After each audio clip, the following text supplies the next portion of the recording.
At narito na naman ang mainit na balita mula sa mundo ng politika. Isang nakakabigla at kontrobersyal na balita ang sumiklab sa buong bansa, kung saan ang Pangulo ng Pilipinas si President Kuting Norte Jr. at ang kanyang asawang si First Lady Lizata Nasmugs ay nahaharap sa mga kasong patong-patong.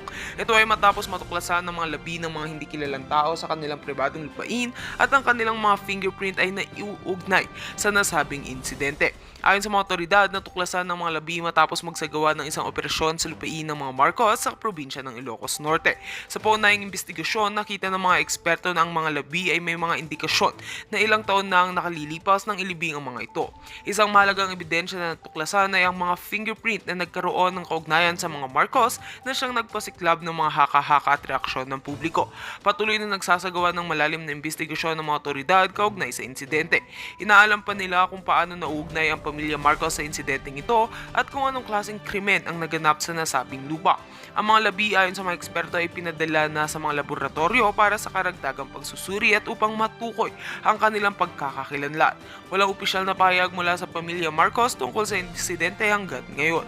Kasunod ng pagtuklas ng mga labi, ilang mga kritiko at mga grupo ng mga karapatang pantao ang agad naglabas ng mga pahayag na humihiling ng agarang aksyon mula sa mga otoridad. Ayon sa mga eksperto, maaari itong magdulot ng mga seryosong kasong kriminal laban sa pamilya Marcos, kabilang ang mga kaso ng paglabag sa mga karapatang pantao, iligal na paglibing at pagtakip sa mga ebidensya ng isang posibleng pagpatay. Samantala, ang mga abogado ni Pangulong Marcos at First Lady ay nagsabing ang kanilang mga kliyente ay handang makipagtulungan sa mga investigasyon at magpaliwanag ukol sa kanilang bahagi sa isyong ito. Patuloy na inaasahan ng publiko ang mga susunod na hakbang ng pamahalaan kaugnay sa insidenteng ito at kung anong magiging kahihinatnan ng akasong ipapataw sa mag-asawang Marcos. At yan nga ang mga balitang ating pagkakatutukan, at kung bago ka pa lamang sa aking channel ay huwag kakalimutang mag-like, share and subscribe para updated ka sa aming mga bagong balita dito sa Tatak Pinas.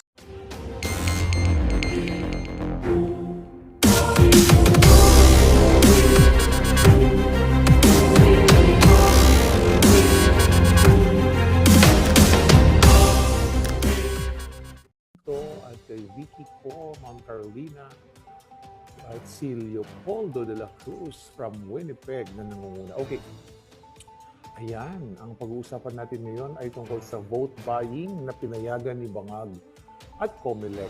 At ito ang Hello Love Kidnapper pa rin. So recently, nahuli na ako sa balita. 2 days ago pala parang nabanggit niya natin, nag-iyak-iyak ito si Liza Tanas nung nanood siya ng Hello Love Again. Okay? Mga katsipang palabas. Nanonood pa ba kayo ng mga ganyang kadyutahan? Siguro dahil mas Shonda Bells na tayo, kaya tayo nanonood ng ganyan. Anyway, tingnan mo ha. 12 hours ago. Okay? Kat din, okay, galing na sa bilyonaryo, made First Lady cry.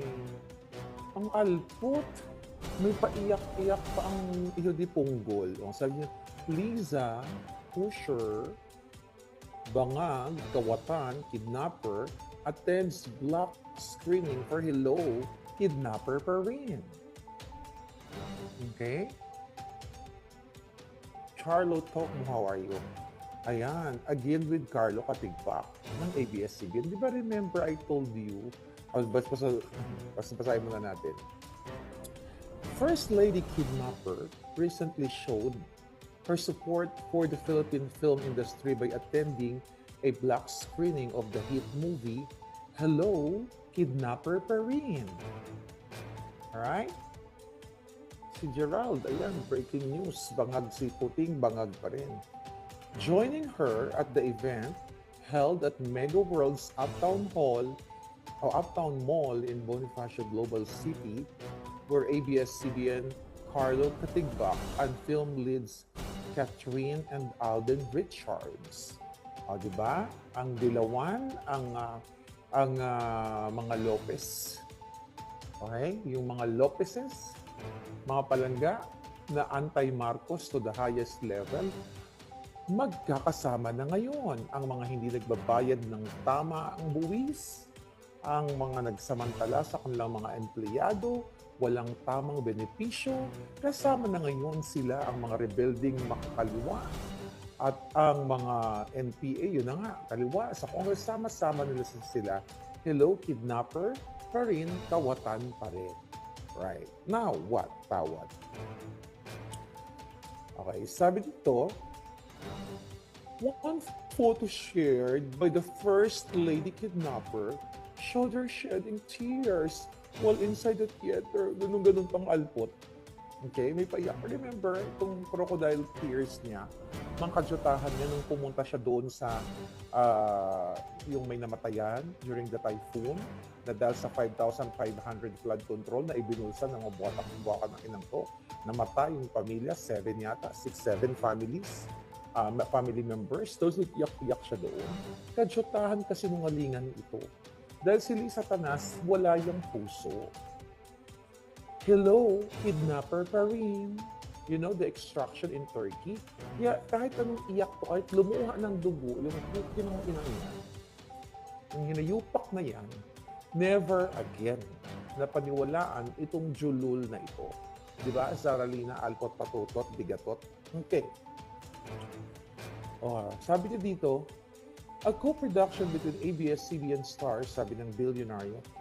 Okay, Cinema and GMA Films. Okay? Hindi, baguhin ko to. Ito statement ko. Hello, Kidnapper pa rin is the first Filipino film to surpass the 1 billion mark in ticket receipts. Oh, wow. Bongga pala ito si, yung palabas na ito. 1 billion. Grossing locally made from all movie. Wala na yung balita. Yun lang. So my point sa Hello, Kidnapper pa rin, alam mo yan si Lisa Tanas, agaw eksena yung kapangitan ng hinayupak na yan. Kunwari, sasabihin niya dun sa mga cameraman ka, ha, Sanya France, bikang bukang kang, ihiga-higa ako kunwari doon ha, huwaan niyo ako, i-capture niyo ako para na-headline yung kadsumitan ko. Yan ang katotohanan yan. Si Lisa Tanas ay walang puso katulad nung hipag niyang na si Amy Marcos. Pare-pareho silang walang puso. Kaya nga, never again ng mga kawatan, kidnapper, and lahat ng mga yan. May karma yan. Malapit na pumantay ang paa ng mga yan. Right? Nagsama-sama sila, same feathers, flock together, sabi ni Charlotte Tokmo Blood. Ayun na nga mga palangga. Kaya araw-araw tayo nagsasabi dito sa ginagawa ng demonyong gobyernong ito. Iyak-iyak si Lisa Tanas, pero siya nag-facilitate para dukutin ang 2 bata sa Turkey. Iyak-iyak ang putang inang yan. Yung nagurgur sa PSG na walang proper investigation, according to our source. Iyak-iyak, pinagtatatanggal nila yung mga taong sa tingin nila ay hindi nila kaalyado. Ang dami nilang tinanggal dyan sa lahat ng departamento.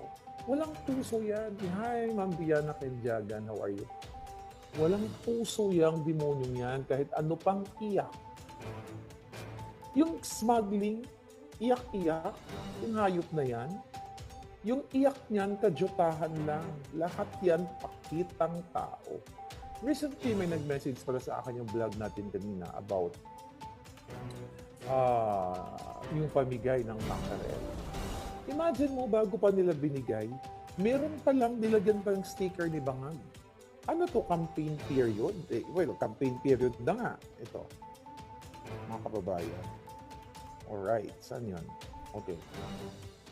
May nag-send sa atin, yung isda, yung pinamigay nila na may freezer burn na ngayon, meron pa, tignan nyo, nilagyan pa nila ng BBM sticker yung isda.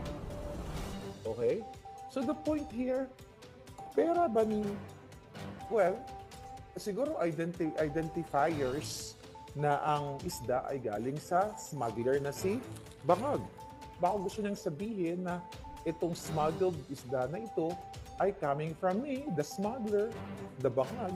I think yun ang aking interpretation. But alam niyo na yung ginawa nila na paglagay ng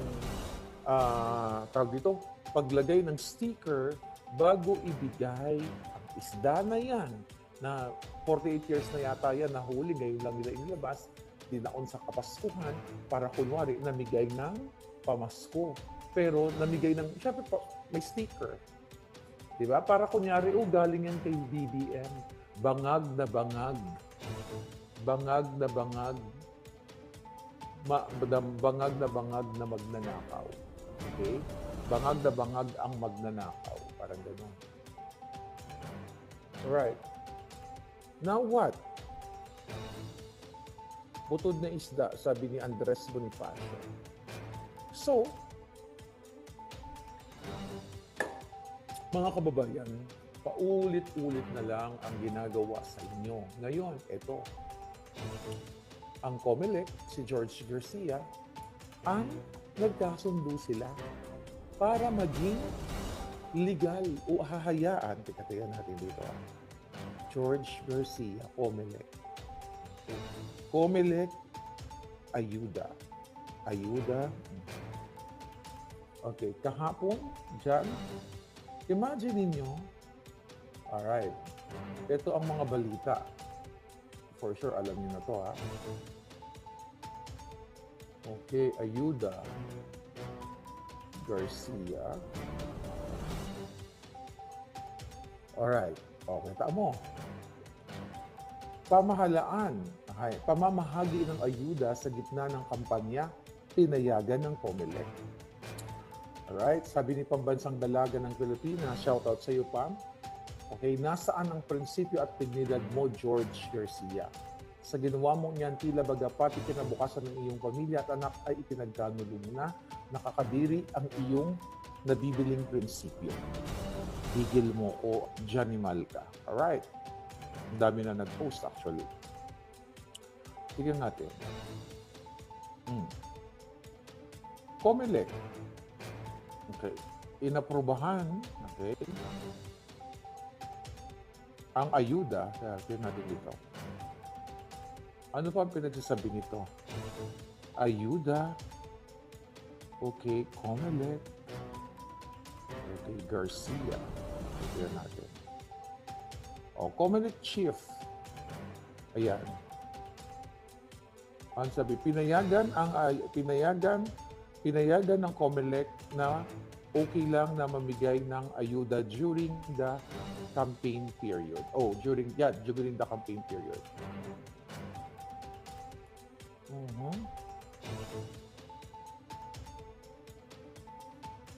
Okay. Tignan mo, lahat nagagalit yung tao. COMELEC allows aid distribution during election campaign period.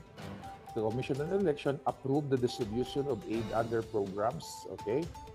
Anyway, you know that already. Ano ito? Talaga bang bingi-bingihan na lang kayo, magbububuhan na lang kayo? Talaga bang wala ng demokrasya sa Pilipinas? Talaga bang patuloy na lang kayong gagagutin? Election violation yan talaga. Nasaan na ang mga matitino? Well, wala na nga matino. Imagine niyo, ginagamit ang ayuda, hindi magdedesisyon si George Garcia na COMELEC chairman na hindi inutusan yan ni Lisa Tanas at Ibangag. Si George Garcia, na-interview ko yan ng isang beses nung time na, yung time na lumalaban pa si Bangag sa electoral protest. Sino ang nagsabi sa akin na i-interviewin ko si George Garcia? Si Lisa Tanas, si Bangag. Dahil gusto nilang ma-interview ko si George Garcia dahil nga doon sa electoral protest na laban kay Robredo. And that's okay during the time. Kasi nga, pareho kaming lumalaban sa electoral protest. Kaya kilala ko na si George Garcia, dumidila yan sa kipay ni Lisa Tanas kung ano ang gustong gawin. Pag sinabi ni Lisa Tanas, salubsugin mo yung bilat ko, sasalubsugin mo yan. Yan ang katotohanan. Mga kababayan, wala na sa ayos talaga ang bansang Pilipinas. Wala na sa ayos namin nag-text. Okay? Bakit ka mo? What's the point of election kung bibilhin lang naman nila yung boto? Siyempre, habang namimigay nila yung pera, may kaakibat na sticker. sticker, pangalan. Ito na nga lang.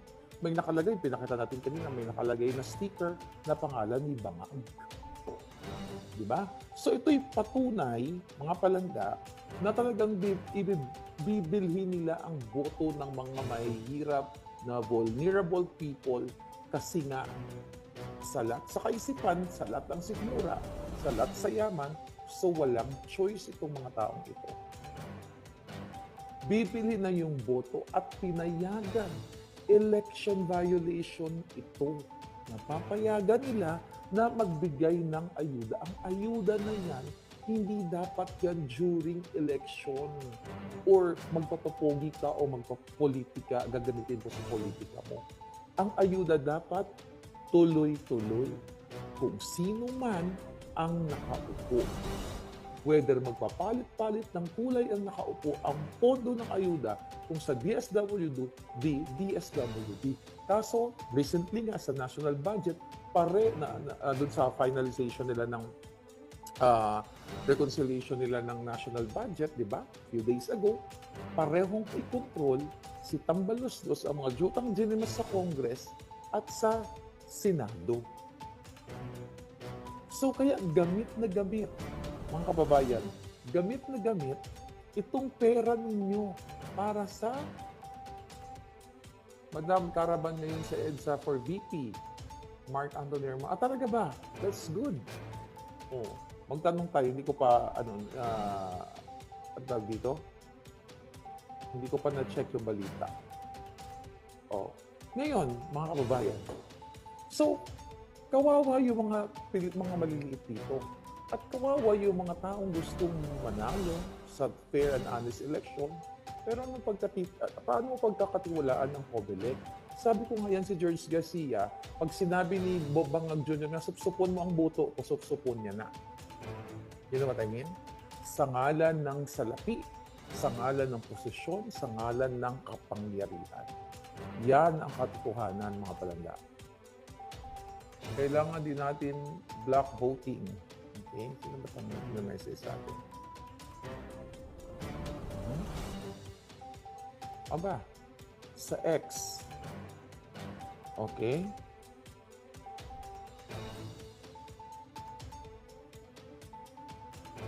Okay. Alright. Yes po, Caravan for VP. Sara organized by Muslims brother and sister with Ka-Eric po. Naka-live sila kanina.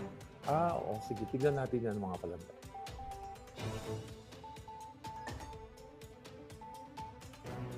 No to BBM and no to Duterte, pareho lang silang corrupt. Anong pinangkaiba, sabi ni JT de la Cruz? Okay, sagutin natin si JT. JT, sige, ano yung kinarap ni Pangulong Duterte? Maari, may nag-corrupt during his term. Pero meron bang korupsyon na binato kay Duterte?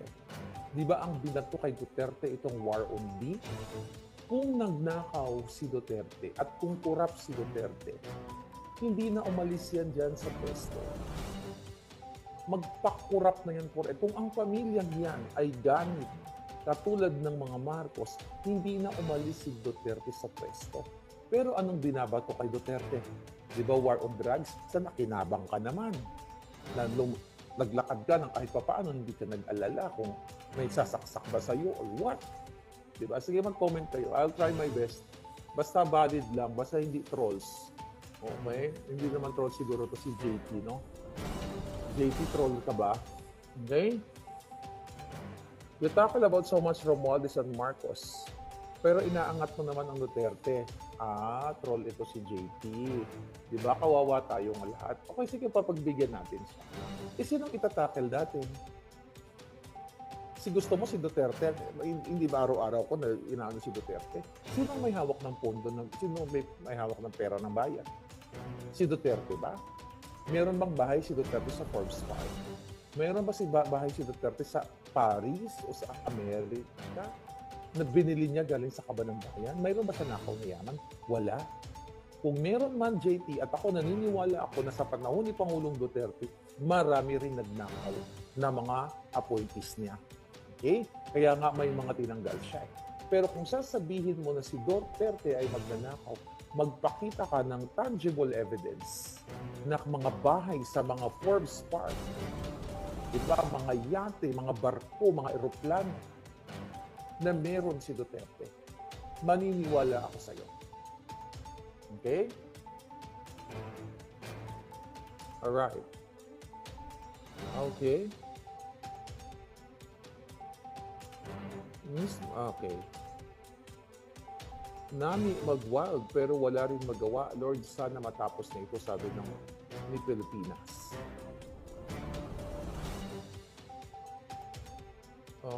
Step down. Step down daw, Sara, at roll. Then I'm gonna gurgur you. Okay? I have the freedom to gurgur you right now. Okay. Bye, you're dead. 7 feet below the ground. Bye. Now, next. Mga trolls, Gcash pa more. I think JT is all your a troll. Sige, pagbigyan kita. Sabi ni Susan Atoma, ang unsaning ato gobyerno, luoy ang Pilipinas. Hi, Rainy, you're there. You're super green. I love you. Okay. Madam Maharlika, ayuda at pumilik ang taong bayan na lang ang pag-asa. Ayun na nga, saan ka nakakakita? Only sa Bangag administration na pinapayagan nila na magbigay ng ayuda. Alam nyo, kahit sa Amerika, bawal yan. Yung mamimili ka ng boto. Criminal case yan. May kaparusahan yan. At kapag pinayagan ng pamunuan, impeachment yan. Dapat na si Bangag na ang natanggal matagal na sa ginagawa ng smuggling and now vote buying. Sabi ko nga, sa Amerika o sa ibang mga bansa, not only in America, ang aid, lahat naman ng bansa may aid. Okay, hindi yan ginagalaw ng mga politiko. Doon sa isang departamento, Social Services Department, which is DSWD, pero ang DSWD, si Lisa Panas din ang nag-appoint dyan. Ito lahat ng halos sa mga yan, mga buwakan ng inang yan, mga magnanakaw. Kasi mga kamag-anak ni Bangag nandiyan dyan, andyan yung undersecretary na Romualdez din. Nagsiuwian nga yung mga kamag-anak ni Bangag na may okay na ang buhay sa Amerika, tapos pinauwi din sa Pilipinas para maghawak ng isang posisyon para lang sila magnakaw sa kabanbayan. Yan ang ginagawa. Now ngayon papayagan, yung ayuda na yan na gagamitin ng Kongreso at Senado, mga taga-House of Representatives at mga sinatong during the campaign. So wala na kayo. Hindi na talagang kailangan nyo ng talagang magsalita. Kailangan nyo nang lumabas ng inyong mga tahanan. Yan ang ultimate solution. Matel Romero, kawawa impeach Marcos. Kawawa tayong mga mamamayan. Wala na harapan na ang mga masasama. Sabi ni Eddie Painamora. Sabi ni Abidoni, meron bang bawal sa gobyerno na ito? Bawal silang batikusin. Ayun na nga, Abi eh. Oo. Kahit may vote buying, sino ang bloated ang mukha? May natsugi na ba? May nag-message sa akin, baka meron tayong breaking news. Lagi na lang may breaking news.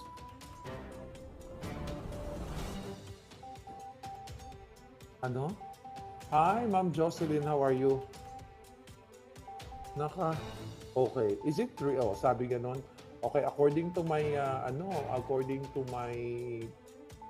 okay, batiin muna natin si Palangga, si Ma'am Josie, si Catherine Ragasa, at ang ating puting ahas. Ito, Madam Maharlika. Okay, ito, binabasa ko breaking news. According to, I don't know kung nabalita na, baka nahuli na naman ako dahil busy-busy yan. According to our puting ahas, nakakimo daw si Babes Romualdez. Okay? Coming from the DC Group, District of Columbia. Kaya daw pala bloated ang mukha ng yawa.